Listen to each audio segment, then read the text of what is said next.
I'm Dr. Tabatha, the functional gynecologist. I'm a board-certified OBGYN and functional medicine physician. I've embraced the world of functional medicine and wellness through my own personal health journey, and I'm super excited to share my wisdom and unique perspective as it pertains to women's health. So if you're struggling with hormone imbalance, weight gain, period issues, anxiety, insomnia, you name it, then you've come to the right place. I want to be your functional gynecologist. So welcome.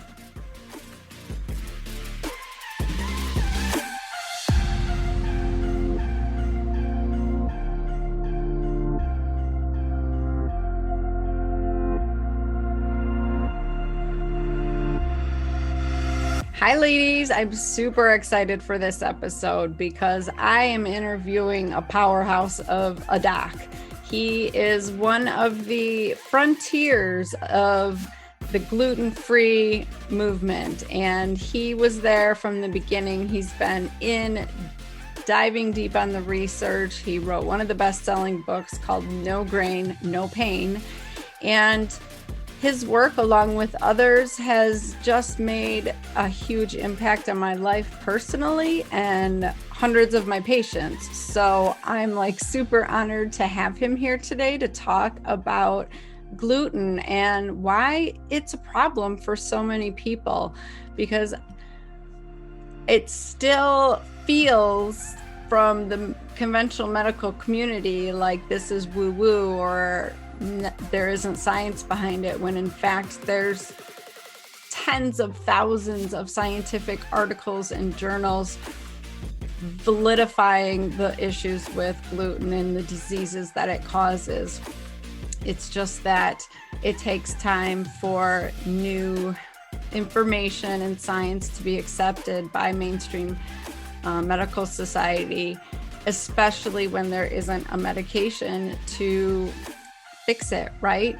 If it's not being backed by the drug companies, it's not going to be pushed into the medical marketplace as something that needs to be paid attention to. So, in my mind, there's no controversy, there's no question. The evidence is clear. They've been studying it for over 30 years, and the evidence is overwhelming.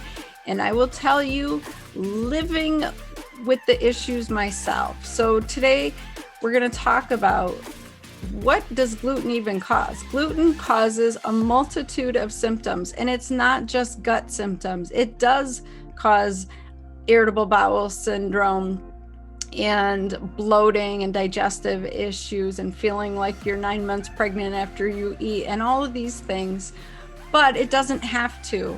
For me, personally, it causes severe depression. It causes low back pain to the point where I can't function. It causes rashes, eczema. I also have dermatitis herpetiformis, which is like a little bubbly skin rash that looks like vessels, and it itches really bad. And it is not comfortable. I have multiple issues with gluten. I have brain fog.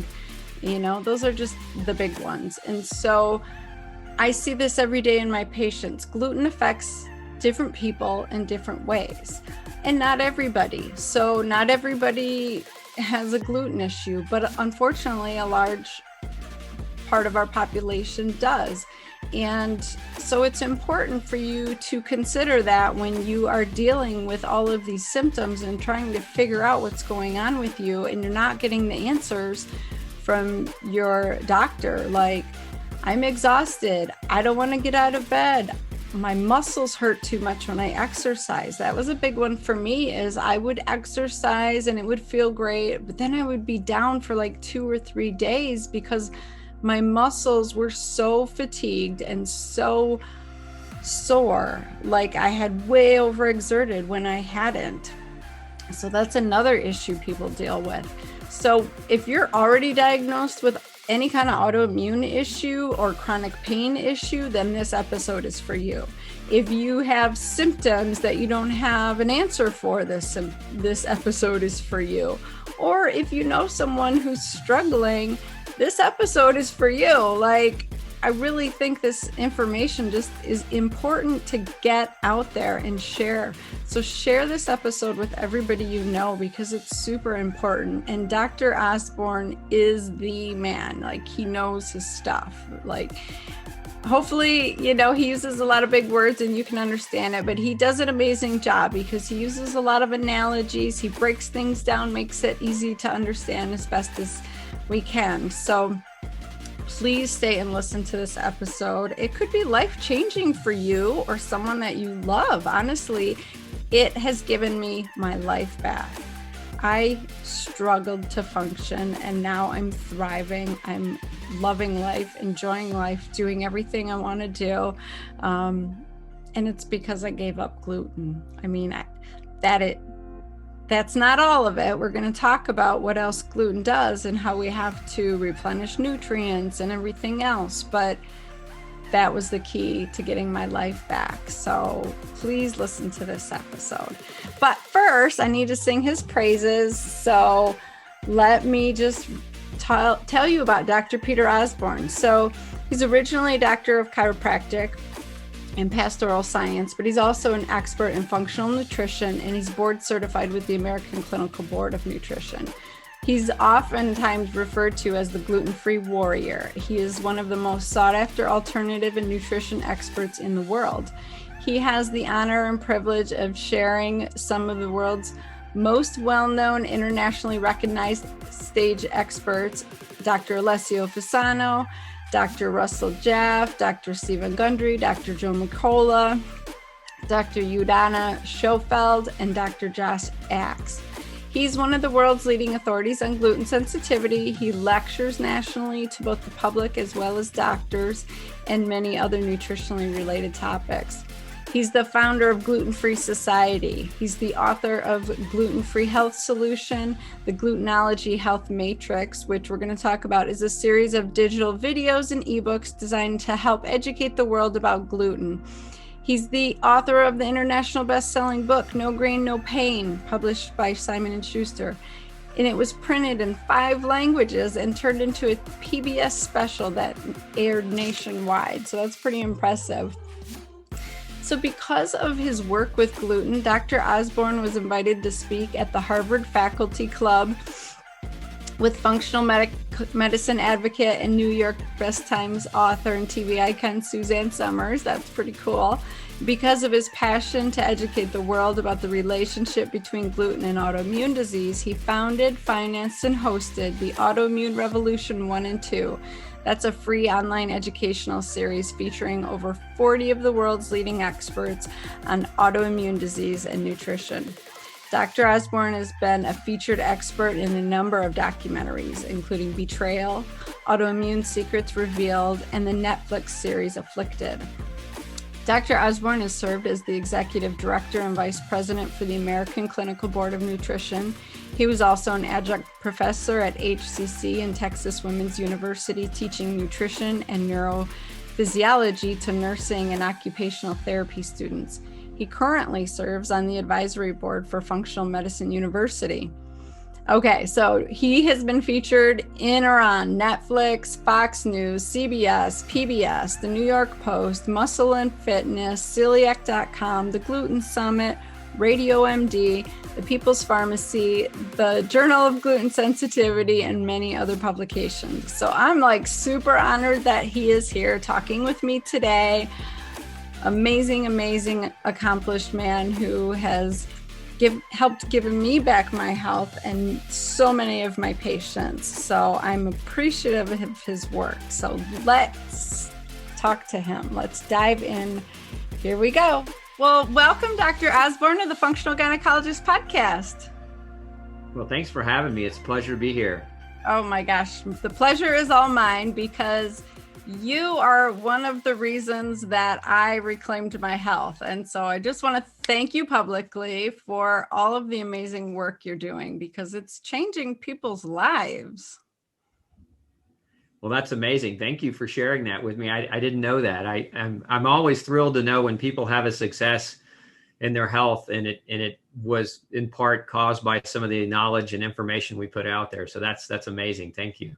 Yeah, it's been quite a journey for me. I had Hashimoto's diagnosed at 18 after I had my daughter. And, you know, I'm still amazed that I got that diagnosis so long ago, that I had a doctor who was smart enough to actually test my antibody levels.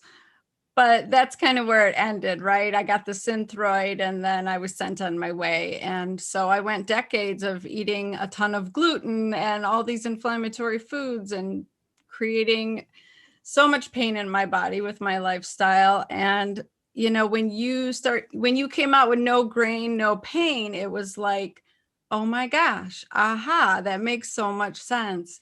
My favorite food was ice cream cones. So you got the dairy, you got the gluten and the sugar. It's like the trifecta of evil, right? And That's right. Yeah. yeah, and so I had to revamp my whole life, but what a world of difference it makes. And now, like all day long, I'm prescribing getting off gluten. So I need you to talk to my listeners and tell them, like, what is the problem with gluten? Why does it cause inflammation and pain? And, where does this all stem from? Yeah, I think there are, if we're talking about gluten is one thing, and then grain is another thing altogether different. But if we're just let's just start with gluten. I think keep it simple. Yeah. Gluten, by definition, if you're reading a food label, gluten is actually a protein called gliadin, which is found in wheat, barley, and rye. But that's not the actual definition of gluten. Like the botanical definition, that's actually where I stumbled upon plant research, because none of my patients, after they were going gluten-free, they would get better and then they'd hit a point where they weren't getting better anymore. And what I traced that back to was they discovered the gluten-free junk food aisle in the grocery store. And so they were really just replacing wheat, barley, and rye with corn, oats, and rice is predominantly. And so when I really started looking at why that was happening, I came across some really old work by a doctor, TJ Osborne, who's considered the plant chemistry doctor. He's the father of plant chemistry, and he actually is who isolated gluten in the beginning. Basically it's an alcohol soluble fraction protein that is found in all plants, but predominantly all seeds of grass, right? So if we're looking at gluten in and of itself, what gluten actually is, it's the protein. It's the family of proteins found in the seeds of grass. So that's wheat, barley, rye, oats, corn, rice, sorghum, millet, teff, triticale, etc. That's when I asked, okay, well, if all forms of grass seed have gluten in them, why are we just focusing on wheat, barley, and rye?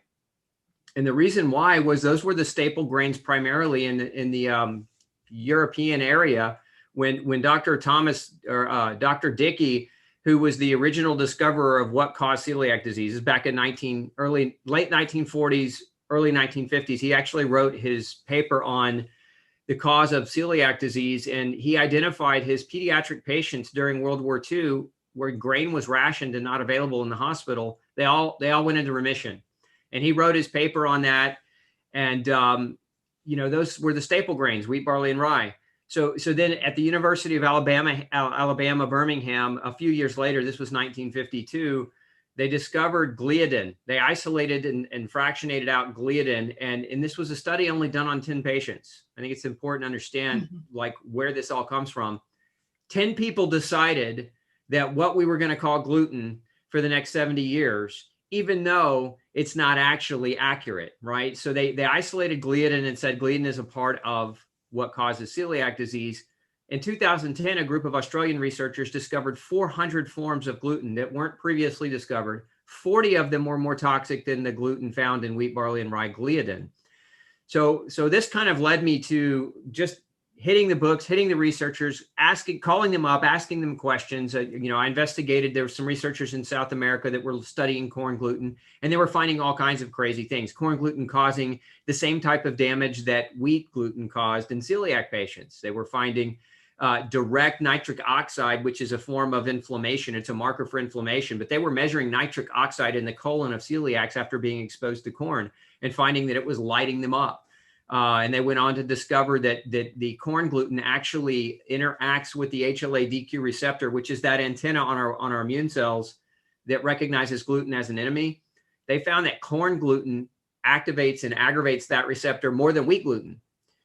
right? So here we are in the US today with our labeling law that was just created a few years ago that says that, to call it gluten-free, you have to have no wheat, no barley, no rye, down to 20 parts per million. So you could have 10 parts per million and still call it gluten-free, and it's still going to contain some gluten in it, although fractionated. But it doesn't take much gluten to create an inflammatory response. As a matter of fact, some researchers have found that only one breadcrumb, which is the 20 parts per million rule, can cause inflammation for as long as 2 months. So, you take that person who's cheating only once a week, right? The cheat meal, right? Or cheating only once a month, right? And they're struggling to get better. This is what I was running into my practice was people were struggling. They were getting better, but then they were plateauing. And then the inflammation would rebound back and then they'd have more problems. And I actually named it gluten-free whiplash because what would happen is they go gluten-free, they'd have a good period of reprieve, and then boom, they'd whiplash back and have many more symptoms of autoimmunity. And so what we started, as we started collecting this evidence and this research, we realized that, if we were looking at strictly the plant definition, the botanical definition of what gluten is, that you can't just isolate wheat, barley, and rye and say only those grains are dangerous. Gluten is found in all forms of grain, and most, if we look in the research, most of those forms of grains have been shown to cause inflammation in people with gluten sensitivity. Not all of them, not 100% of the time, but again, the struggle here is when you look at other research that says on celiac patients that show them going on gluten-free diets for up to 5 years.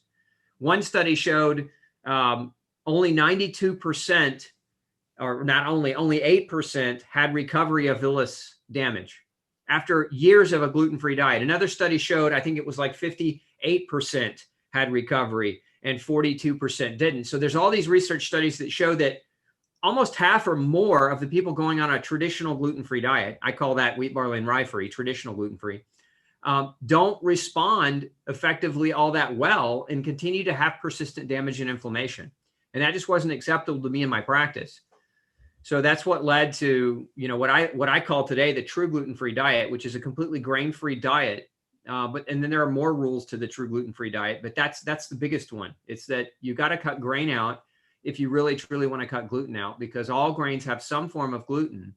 And many of these glutens have what's called homology, meaning that the structure of the protein is very similar from one gluten to the next. And so if a person's reacting to one, there's a greater likelihood they're going to react to the others, and that they may not react to the others as aggressively as they act to one kind or another kind, but they're still reacting.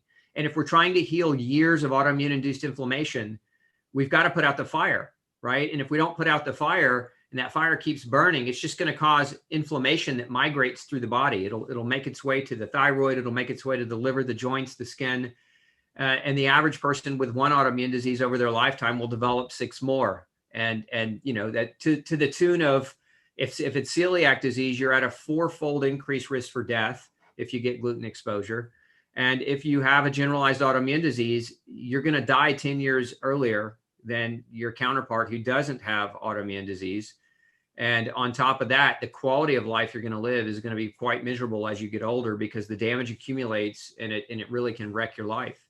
Yeah. And I'm definitely not willing to accept that. I have Hashimoto's, I have Raynaud's, I have dermatitis herpetiformis, and it's like, it's a slippery slope. Like you said, one thing starts and leads to another. So you made a lot of important points. I think it's super important to not just switch out gluten for your gluten-free junk products. So that's really important. So I was clear on what I needed to do because I already had a diagnosis. But what about other people? Should everybody be gluten-free, or who should be thinking, I need to go no grain, no pain?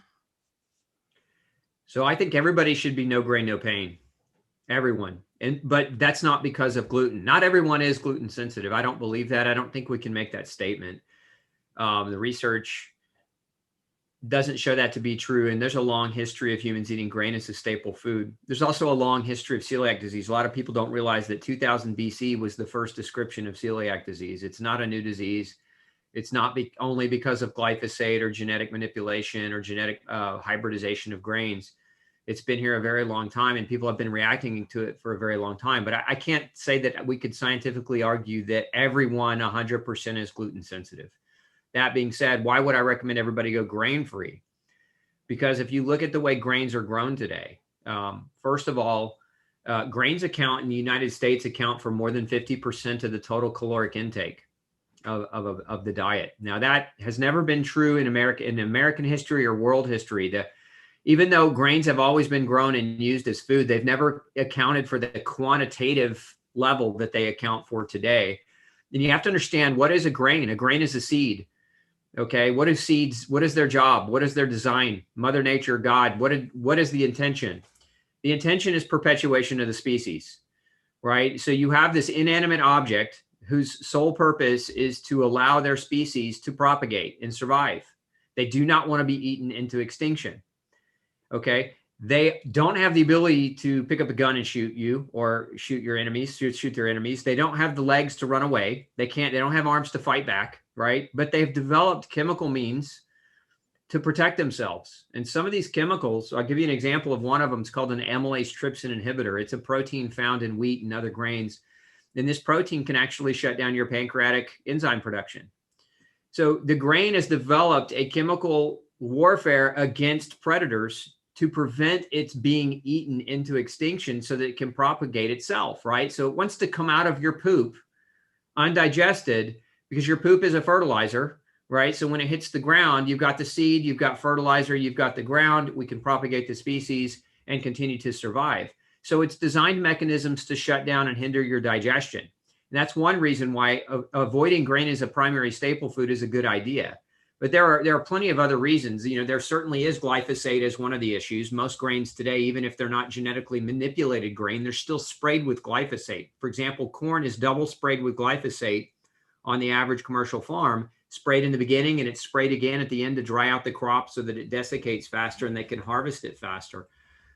Beyond that, they spray the seeds with different hormones that are pesticide or residue that act like hormones. Many of them act like estrogens. And so, we have in our society today kind of the largest degree of sexual confusion that we've ever seen. Whether you're homosexual or not, this is not my judgment on lifestyle. This is just my observation as a scientist, that when you pump boys full of estrogen, then you alter their ability to have male sexual characteristics develop as effectively. We see this in animals, right? We see it in frogs and fish and salamanders, where you dump these chemical pesticides, you actually get literally chemical castration of the males. The males turn into females. That's been known for 30 years. So many of these pesticides act as pseudoestrogens or chemical estrogens that can affect the health of a male or a female. For females, too much estrogen dominance, and a host of problems that come along with that. For males, it can create issues as well, including certain types of cancers. So that's one of the fundamental components of grain, the way they're sprayed, the way that the chemicals are used with them. Then you also have the fact that grain, if you use it as a massive staple food, is too great of a degree in the diet of omega-6 fatty acids.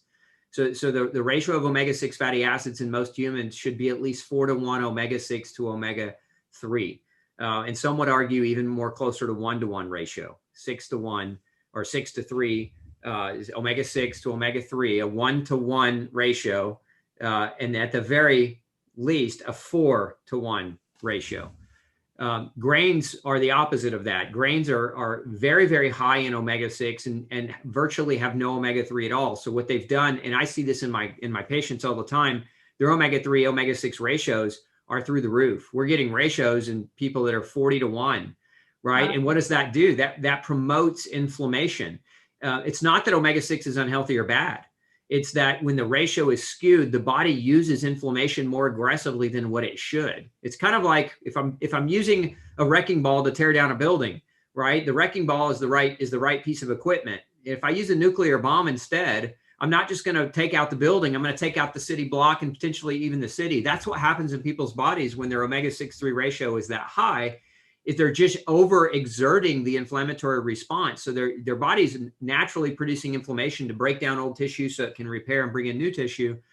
But when you have a hyperaggressive inflammatory response because of an omega-6-3 ratio abnormality, it just makes you more prone to chronic inflammation.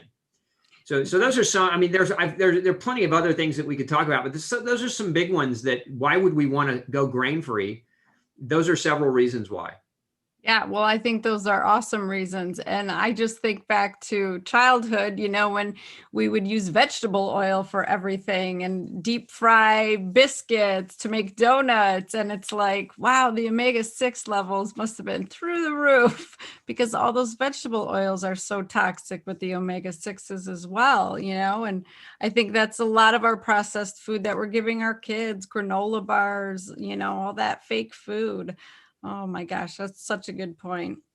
So, talking about food and nutrition, I want you to talk a little bit more about how having a gluten issue can induce some nutrient deficiencies, because I think a lot of the complaints I see in my patients, like they're feeling anxious, they're feeling depressed, they can't sleep, they can't lose weight. I'm finding that they're nutrient deficiencies, and like you say, you can't just get rid of the gluten and expect to feel better if you are depleted from that process, right? You have to then go and replenish everything that it's destroyed from you. Yeah, if you're gluten sensitive, think of it this way. Gluten is like the nail that pops your tire. You roll up in your driveway, you roll over a nail, you pop the tire. Okay, that's gluten. Gluten's the nail. The tire's your body. You can take the nail out of the tire, in essence, remove gluten from your diet. The tire still popped, right? The damage is still there. The damage that was created by the gluten is still done. So the state of the vehicle is still undrivable.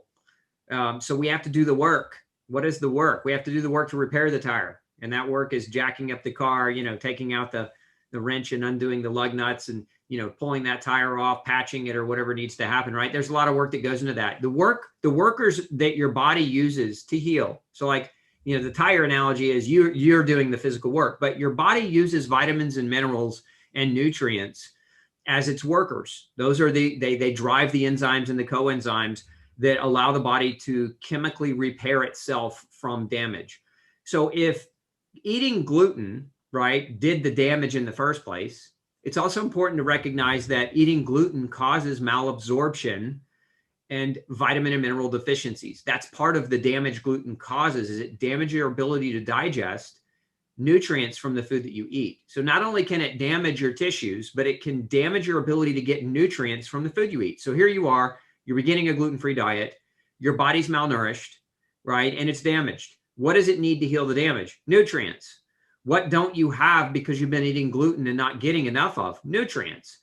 So vitamins and minerals are super critical for the healing process. So one of the things that can be done, and I would encourage anyone in your listening audience to talk with their doctors, but don't just talk to any doctor about this. You got to talk to a functional doctor who's trained in nutrition. If you go to a general practitioner and say, hey, I want you to check my nutritional levels, look, there's an art to this. It would be like going to a mechanic who specializes only in BMWs and saying, hey, I want you to fix my Hyundai. They may do an okay job, but it's not going to be great. A BMW is a very fine-tuned machine that requires somebody with a great degree of knowledge about it to fix it. Well, your body is a fine-tuned machine that requires somebody with a great degree of knowledge about nutrition to be able to help you assess your nutrition properly. And you have to understand the average doctor going through medical school receives less than 7 hours of nutritional education. And you could probably vouch for me on this one.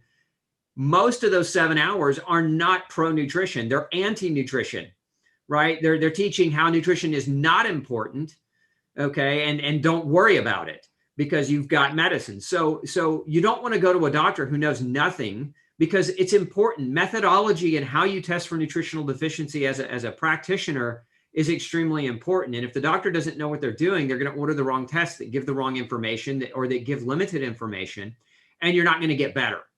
So there's an art to that. So find a good functional doctor who understands nutrition, who's had postgraduate training to a much greater degree or much greater level.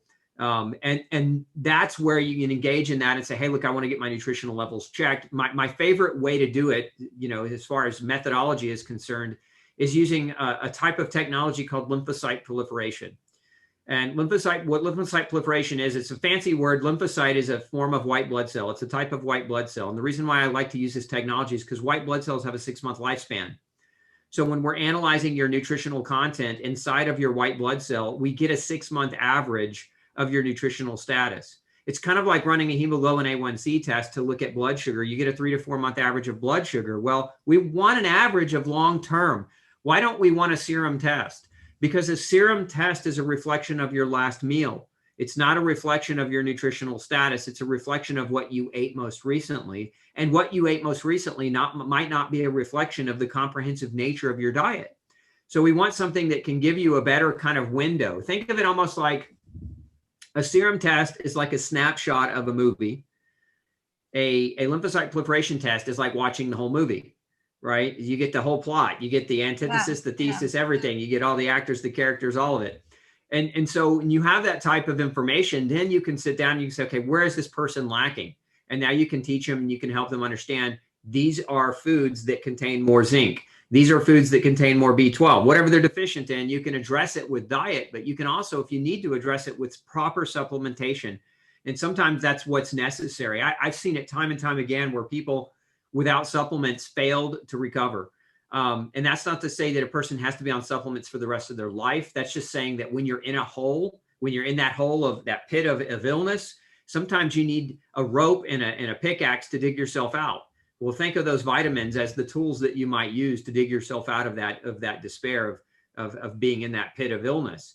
And so sometimes it's necessary. And there's a lot of research too that shows that people that go gluten-free oftentimes still struggle to heal because they're so low in certain nutrients. And so it just, to me, it's a gold standard. If you're a gluten sensitive individual and you're not having your doctor check your nutritional status twice a year, you need to. Yeah, I see that all the time in my patients. I mean, they just can't heal until we get their levels up to functionally optimal, and their primary care doctors oftentimes will freak out because they think the levels are too high or they're on too much. And I'm like, just trust me, I promise, because I can attest, like, as you were saying, as a conventional doctor, I was trained to understand the levels to prevent major disease, right? You take this much vitamin D to prevent rickets. You take this much vitamin C to prevent scurvy. But that has nothing to do with optimal function or people who are trying to live with disease like autoimmune and stuff. So conventional medicine has no idea, unfortunately, what kind of levels we need to be at. And so, like you're saying, you have to find a provider who is functionally trained, nutritionally trained to really understand that and help you get back to where you need to be. I see that all day long in my practice. So I love that you're pointing that out. What are the most common vitamin deficiencies we see with gluten issues? There's 5 of them. And this is 20 years of research. I'm going to publish this as soon as I get some free time. But I've got extensive data on testing people with celiac and gluten sensitivity. What the research shows is that iron is number 1, vitamin D, vitamin B12. Those are the kind of the 3 main ones in most research studies that have done this. But what's the flaw in the research studies on this arena is that most of the research studies are using serum values, right? So they're using the very same, almost like inaccurate values to measure which nutrients are potentially problematic. My experience is number 1, vitamin D, hands down. Vitamin D deficiency is the top. Number 2, vitamin B12. Number 3, iron. Number 4, zinc. And number 5, omega-3. Those are the top 5 deficiencies of essential nutrients. Now we get a whole battery. There's 40 different essential nutrients. So we get a whole plethora and battery of different things. And I'd say those are the top 5 I see on the most commonly, but it's also very, very random, right? So like the average person I see that has a long-standing inflammatory process as a result of eating gluten and lifestyle has on average at least 4 deficiencies, the average one, but many of them have 15 or more. So like the average is 4, but then we have some that like have, they light the whole test up, like they're just deficient in most things. And so I would say this is why I recommend people get tested, because the best thing that you can do as a person watching this, if you don't have a functional doctor and you're not working with anyone, is take a multi, take a fish oil, make sure you're taking vitamin D. And my recommendation on vitamin D is 6,000 units a day. It's not toxic. It probably won't even move your vitamin D up all that much if you're inflamed. But 2000 is not going to do anything. It's like spitting on a forest fire. You're not going to do anything with 2000 units of vitamin D, which is what most doctors kind of hover around in their recommendations. And then take a good probiotic, because a lot of the research shows that although probiotics aren't nutrients per se, we know that gluten causes lactobacillus and bifidobacter deterioration. And those are the two primary species of gut bacteria that help you make vitamins. They help you digest your food. They do something called immune crosstalk, which is where they talk to your immune system and help your immune system understand what is dangerous and what is not. So those are things that in my opinion, everyone should be doing if they're gluten sensitive, if they're not working with a doctor and they just want to get nutrients in them. Beyond that, again, that's what I said earlier, is get tested twice a year, every 6 months. Yeah, I can't emphasize the vitamin D issue enough. I'm up in Michigan, might be better for you down in Texas, but wow, up here, people are hanging out in the 20s and 30s if they're lucky, and their doctors are like, yep, you're good, you're fine. I'm like, no, we're not fine at all. So I usually tell people like 60 to 80. Is that what you recommend? Yeah, I'd like to see anybody with an autoimmune problem. I like to see them between 70 and 100. Yeah. While we're getting through that. Once they're past and beyond that, and their autoimmune problem is no longer a major issue, as long as we're keeping it over 50. There are two things that I recommend around vitamin D preventatively if you live above 28 degrees latitude, which would be your neck of the woods. In Texas, it is a little different, but we still have people, they don't go outside, right? So we have the sun, but they lather up with the sunscreen. Yeah, it's to do what's called a vitamin D therapy when you come into the fall. Best done sometime in September, October. And the way it's done is it's 150,000 units of vitamin D for 3 days, followed by 100,000 units of D for 3 days, followed by 50,000 units of D for 3 days. And then you're done. And what that does is that'll push you right through the winter. That'll keep your vitamin D status hefty all the way through winter. You might consider repeating that therapy kind of toward the end of winter, depending on where you live. Again, if you've got a longer winter where March is still winter, like in Texas, March is not still winter. Right. But, what that does, what's interesting about vitamin D is, number one, you really don't get a whole lot of it from food unless you love liver. Liver is a pretty good source of vitamin D. But liver has so much vitamin A in it, they kind of compete with each other for absorption. So it's not the best source of pure vitamin D. Mushrooms have some vitamin D, and that's okay too. But and some of your fatty fish like mackerel and sardine will have some vitamin D in them as well. But beyond that, there's not a lot of vitamin D from food selection. So if you're not capable of getting out and getting into the sun, living up north, vitamin D is critical. What they're finding with COVID, you probably followed this, but there was a recent article published. I want to say it was JAMA or New England. I don't remember which journal it was. But they found 9 out of 10 COVID deaths could have been prevented. The thought is it could have been prevented if the person had adequate vitamin D status. And if you look at most of the success with treating COVID has been if the person gets adequate vitamin D early enough, then their level of severity of progression is not really an issue. So vitamin D is one of the most potent antivirals and immune supporting nutrients known to man. And it's not even really technically a vitamin, it's a prohormone. Right. And that's one of the reasons why it's so powerful. So it's one of the things that that anybody can do, but I would recommend living north. You've got to make sure, and you can go to your doctor and have them check your 25-OHD level. That's what the test is called in the blood. And that's a good marker of vitamin D status. But you got to keep those levels up, especially in the winter months. Yeah, so important. Oh, can't stress that enough. So probably you need to be 5,000 units a day or above, right? So yeah, so like if you were, let's say you were at 50,000 or not 50,000, let's say you were at 50 in your blood, like your 25-OHD test came back and you were at a 50.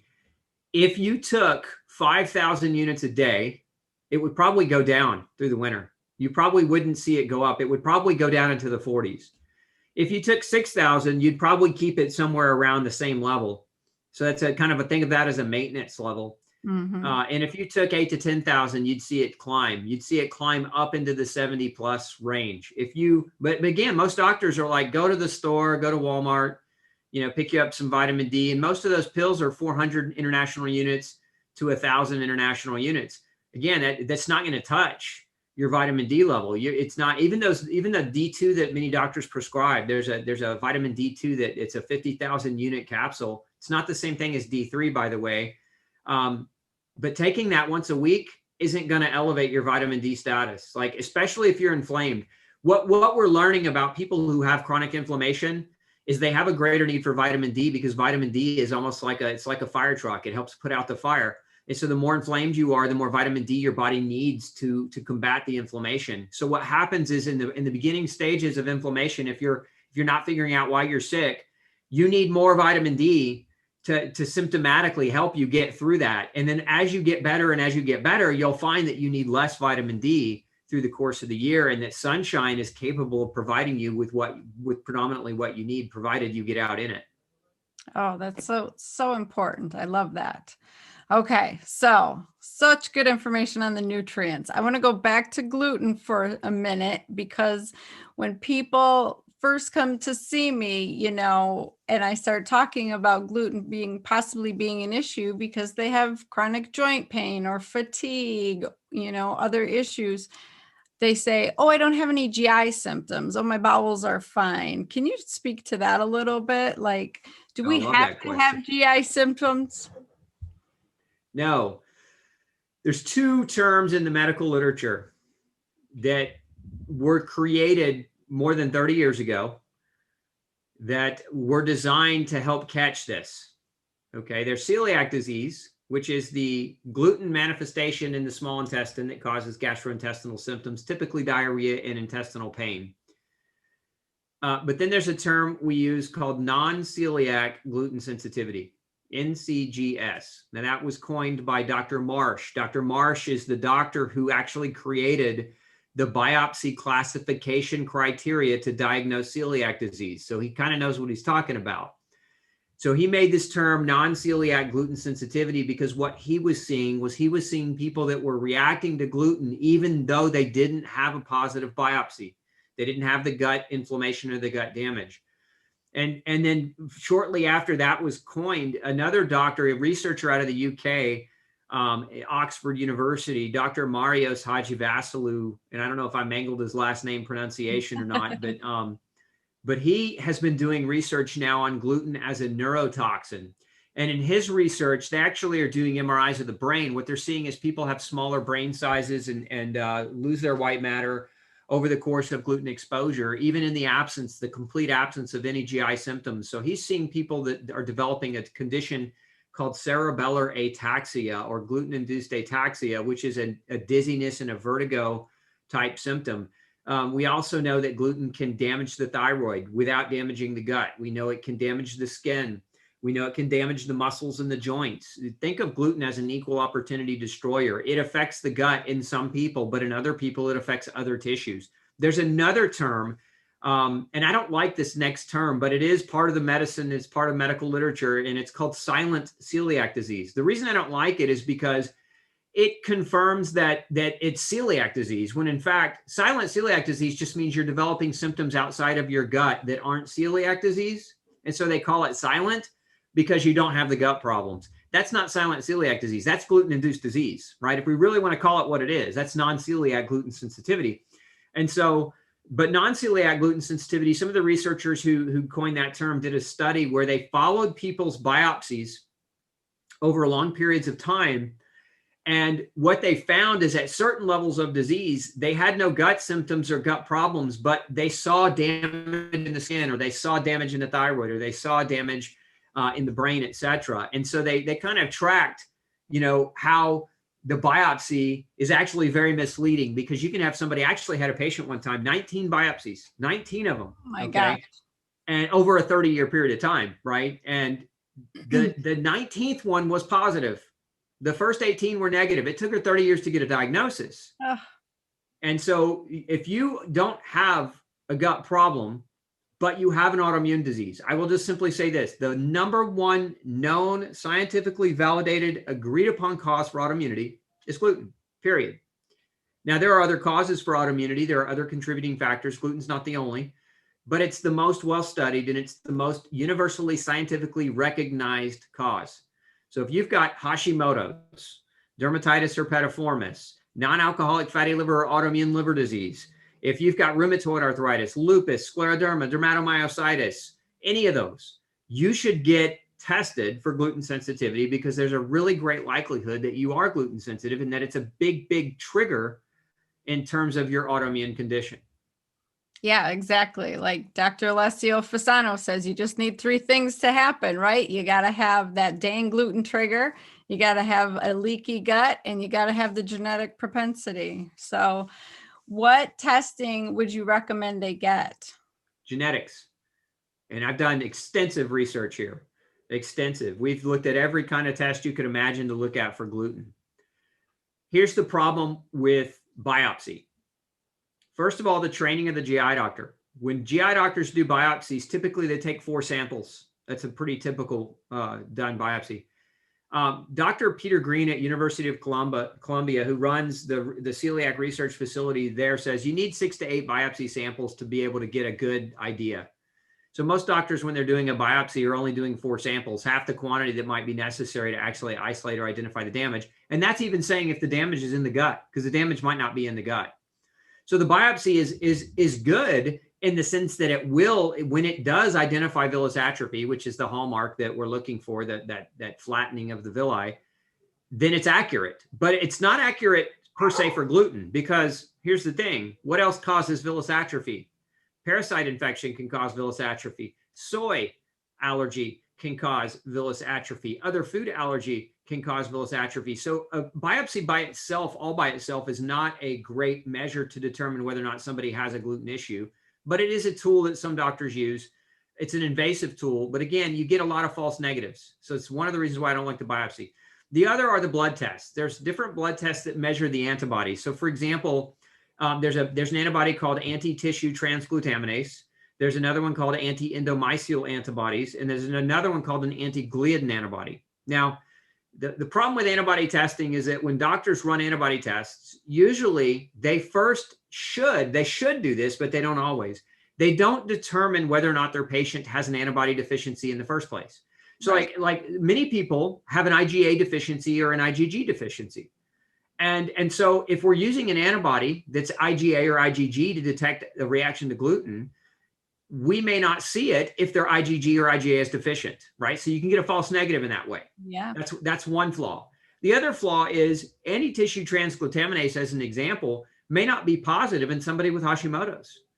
Anti-tissue transglutaminase is a very specific marker for celiac disease, but not so much for the non-celiac gluten sensitivity varieties of illness that gluten can contribute to. Same thing with anti-endomysial antibodies. They're more specific for celiac, and they're not so specific for the other conditions associated with non-celiac gluten sensitivity. And then, so you've got antibodies. The other flaw is the gliadin antibody. Gliadin is the name of the gluten found only in wheat, barley, and rye. So it doesn't list the antibody or the glutens that are found in corn and rice and sorghum and some of the other grains. So it's only specific for wheat, barley, rye. And understand that to date, there are estimated about 1,000 different forms of gluten. So if you run an antibody test looking for one of 1,000 different forms of gluten and you get a negative, it doesn't mean they're not reacting to some of those other forms.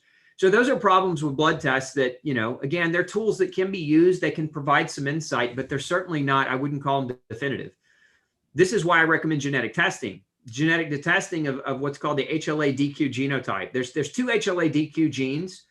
There's an HLA-DQ alpha-1 gene and an HLA-DQ beta-1 gene. And so these 2 genes, when combined, form the antenna that sits on the surface of our white blood cells called the HLA-DQ receptor. The HLA stands for human leukocyte antigen. Leukocyte's a white blood cell. So this is think of it as an antenna on the surface of a white blood cell. So white blood cells here, the antenna sticks up off the surface, and the job of that antenna is to recognize friendly from foreign, so that the immune system doesn't attack good guys, but it also knows which bad guys to attack. Like that's the purpose of this antenna. So we can look for gluten patterns on that antenna. So if a person has different alleles that we know are associated with gluten sensitivity, and we can pick up on that, then we know that they have the genetic predisposition to react to gluten. So what activates the genetic predisposition? Exposure, right? So we can talk about predisposition all day long. It's kind of like somebody with an MTHFR. MTHFR mutations don't mean the person is sick. MTHFR mutations mean that if that person gets in an environment where they're dealing with a ton of toxic burdens, they're going to get sick faster. Okay. So it's a lot like that with gluten. The gluten antenna, we can recognize whether or not a person has a genetic predisposition. And so then from there, it's just a matter of exposure over time. The more exposure over time that person gets, the more likelihood they're going to develop an autoimmune process related to gluten induction. So genetic testing really gives us an insight. And then there's another, this isn't ready for lab yet, but there's another series of stuff that's coming out. We're learning more and more about it, and scientific literature is reporting on it. But there are other parts of the immune system that are called the innate immune system, which is kind of the immune system. Think of the innate immune system as the immune system we're born with. Think of the humoral immune system as the immune system that grows and adapts and develops as we get exposure to different things in our environment. Well, the innate immune system, we're learning now that gluten actually engages the innate immune system too. So it's always, in the past, it's always been thought that gluten only engaged the learning immune system and didn't engage the innate immune system. But now we're learning that there are these receptors in our GI tract called TLR7 receptors, toll-like receptor 7 receptors, and that gluten engages these receptors to produce an inflammation that leads to leaky gut, that opens up the permeation of the gut and allows for all the garbage in your poop to leak into your bloodstream and make you chronically inflamed. So there will be tests, I'm certain, that will come of this new science and this new research, but to date, it doesn't exist. So the best way to really know is looking at genetics. If you know the person's predisposition, then you can basically alter their diet to match what their genes want, right? So as opposed to saying, oh, let's try this gluten-free thing for 6 weeks and see if it works for you. Look, understand that those of you listening need to know this. Going gluten-free the right way is at least a 12-week learning curve. You don't wake up tomorrow and you're gluten-free, because there's so much you don't know that you don't know. And so that you have to dedicate your time and your energy and your effort to understanding what gluten means and where it's found, and where it is found in a hidden fashion, and how it can be snuck into foods, and the tricky terms that food manufacturers will put on labels to hide it. Like, those are all things that have to be learned. You have to understand that it can be found in lipstick. It can be found in cosmetics. It can be found in lotions and soaps and shampoos. And you can get exposure to it in those ways. Actually, the most unique way I've ever seen anybody get exposure to gluten consistently after changing their diet was that they worked next door to a bakery, and they shared the same air ducts. And so they were breathing in wheat flour all day long coming over from the bakery, and they weren't getting better. And it was inflaming their airway. And so, we had to get them out of that environment. When we did, they made a full recovery. But my point is, there's a lot of different ways gluten can be sneaky and can get into your diet or your lifestyle. And so it requires a good degree of learning to kind of educate yourself about it. And so nobody is going to, this is just my experience, not nobody, most people won't dedicate the time, effort, and energy into something they're not certain about. Right? If there's a level of certainty, psychological certainty, that this is the move I need to make, that is the right move, that yes, I'm gluten sensitive genetically. If I do this, there's a very real potential that my thyroid problem might improve. Not I'll try it, and if it works, great. But no, scientifically, we know this is the case. So it gives the person the ability to make a decision to dive in all the way, as opposed to, what I like to call piecemealing or playing around with it, because you can't play around with it. Remember, 20 parts per million is enough to cause inflammation for 2 months. So when you dive in, it's all it's hands and feet. Everything goes in if you're going to be successful at it. Yeah.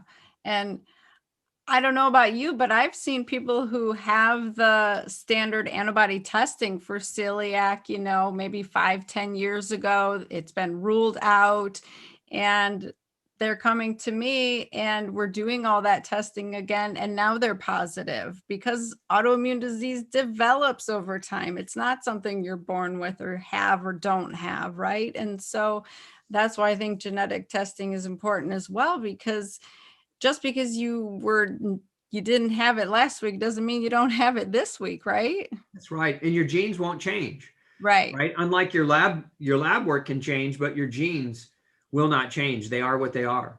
Yeah, exactly. Oh my gosh, we could just go on for hours because I mean, there's just so much to talk about, but I think it's good for people to have like a basic idea that, okay, if I'm struggling with all these random symptoms, my conventional doctor hasn't figured it out, maybe this is where I need to start. So, I think everybody should just read No Grain, No Pain, do the 30 days. But like you're saying, if you're not all in, if you want to know for sure, like find a functional provider and get tested, right? And then think about your nutrient deficiencies for sure.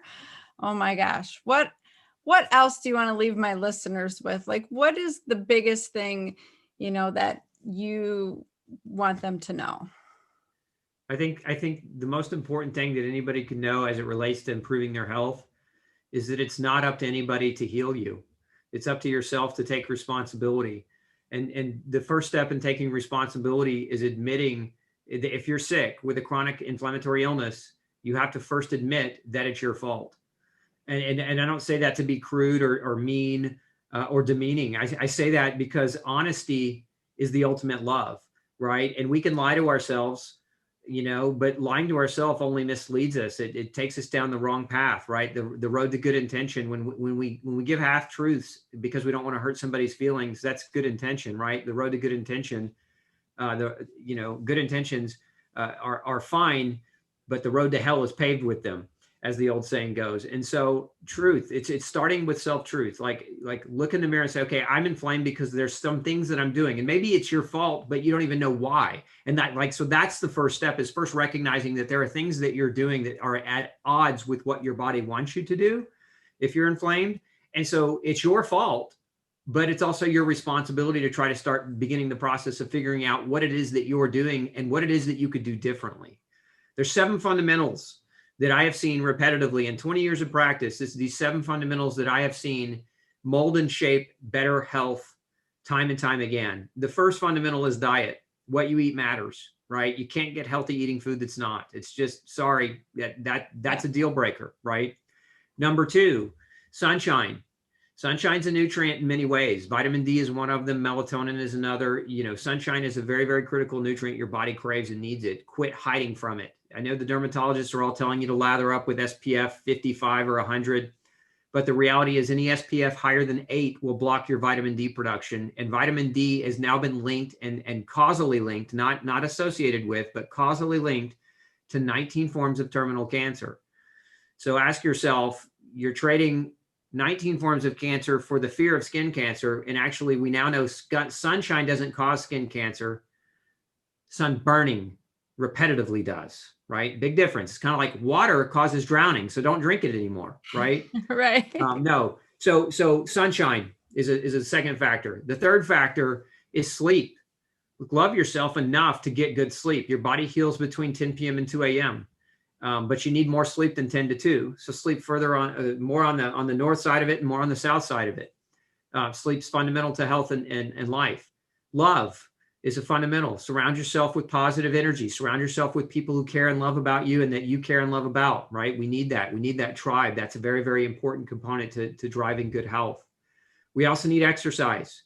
Your body is physical. In this physical world, we have to move it. There's an old adage, use it or lose it. It's very true. Your muscles work and your bones work on Wolff's Law principle. And that principle is they will grow and they will form based on external force and pressure. If you do not exercise, they dwindle, they deteriorate. And we know that when your muscles deteriorate, it's one of the first signs of a weakened immune system. And there's actually a name for it in medicine. It's called sarcopenia, age-related muscle loss, and it will make you sick and it will kill you. So exercise is very, very important. Clean air and clean water, right? So I'm a conservative at heart in all ways, like conservation of the environment as much as conservation of my life and everything else, right? So be politically active by helping preserve cleanliness of your air and water. And part of that means filtering your air and water. But the other part is don't just filter your air and water, contact your local representatives, your state representatives and demand that we have good laws that help protect our environment, because at the end of the day, this planet has to last. And if we poison it too aggressively, we're gonna be in trouble. So clean air and clean water are also fundamental. So those things, right? So we go backing up. We've got food, we've got sunshine, we got exercise, we've got clean air, clean water, we've got love, and we've got what did I miss? Sleep. Sleep. So, and I can attest to that as an obstetrician. Good Lord. I mean, that almost killed me, lack of sleep. So it is beyond necessary. I say it should be a non-negotiable. You need to sleep like it's your job. You need to show up every night and do your job, right? Right. That's right. Yeah. Oh my gosh. Such good information. You are a wealth of knowledge. You are changing us for the better. Thank you, Dr. Osborne, so much for all your work.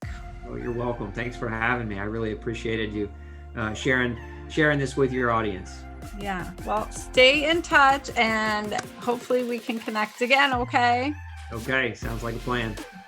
Awesome. I hope you really liked that episode and found it super interesting and not too heavy on the medical terminology. I know it's hard to talk about that stuff without using all those words, but I feel like Dr. Osborne does an amazing job with his analogies and just explaining it so that everybody can understand it. So I hope that you got something out of that, because unfortunately, I think gluten issues are more common than conventional medicine wants to admit. I see it every day in my practice. I live with it myself. That's just life. So I really want you to check out Dr. Osborne's masterclass he's got coming out in the beginning of January. So it's called Glutenology Health Matrix. It's going to be a multi-day masterclass where you're going to learn all about gluten, the issues that it can cause, and more importantly, what to do about it, how you can reclaim your health and feel better. So that is going to be a free masterclass. I have the link in my show notes, so definitely sign up for it. And my understanding is you don't have to watch it at that one time. So it's, going to be easy for you to watch it whenever it's convenient for you, and it's free. So why not do it? I mean, he's just a wealth of knowledge. His brain's pretty amazing. I mean, he reads something and it's like photographic memory. He understands things inside and out like nobody else. So such a good guest. Okay, so follow Dr. Osborne. Those links are in my show notes. I would love it if you would hit subscribe if you're finding value out of this, because that lets iTunes know you want to hear more and see more, right? Or let YouTube know if you're on YouTube. Or send me a review. I want to hear what you're thinking. Send me your questions. I want to know what episodes you want to hear about. So I am here to serve you. Follow me at Dr. Tabatha. That's Tabatha, no I's, just A's. And let me know how I can serve you. So I do this for you, and I appreciate you letting me be your functional gynecologist. So go have a kick-ass week, ladies. I love you.